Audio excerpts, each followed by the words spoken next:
সরকার কখন মেয়াদ ঠিক করবে সেটা সরকারকে বলতে হবে। সরকার না বলা পর্যন্ত তো সেটা সরকারের মেয়াদ হচ্ছে না। সরকারের মেয়াদ কি হবে সেটা সরকারই বলবে বলে জানিয়েছেন প্রধান উপদেষ্টা অধ্যাপক ডক্টর মোহাম্মদ ইউনূস। মার্কিন সংবাদ মাধ্যম ভয়েস অব আমেরিকাকে দেওয়া এক সাক্ষাৎকারে তিনি একথা বলেন।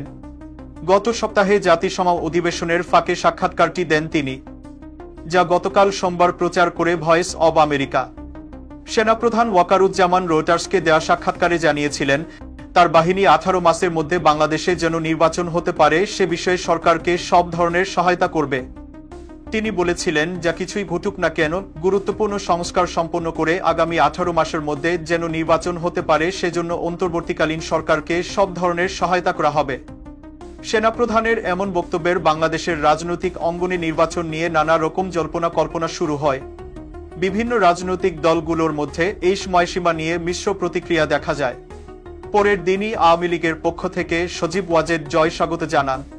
তবে সেনাপ্রধানের সেই বক্তব্যকে এক প্রকার নাকচ করে দিলেন অন্তর্বর্তীকালীন সরকারের প্রধান উপদেষ্টা ডক্টর ইউনূস। ভোট নিয়ে সেনাপ্রধানের বক্তব্য অনুযায়ী এ সরকারের মেয়াদ 18 মাস কিনা এ নিয়ে প্রশ্ন করলে প্রধান উপদেষ্টা বলেন, এটা সরকারের মতামত না, সরকার কোনো মত দেয়নি। সরকারের মেয়াদ কতক্ষণ তা সরকারের বলতে হবে।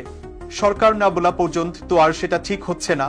আমাদের মুখ থেকে যেটা শুনবেন সেটাই হবে তারিখ।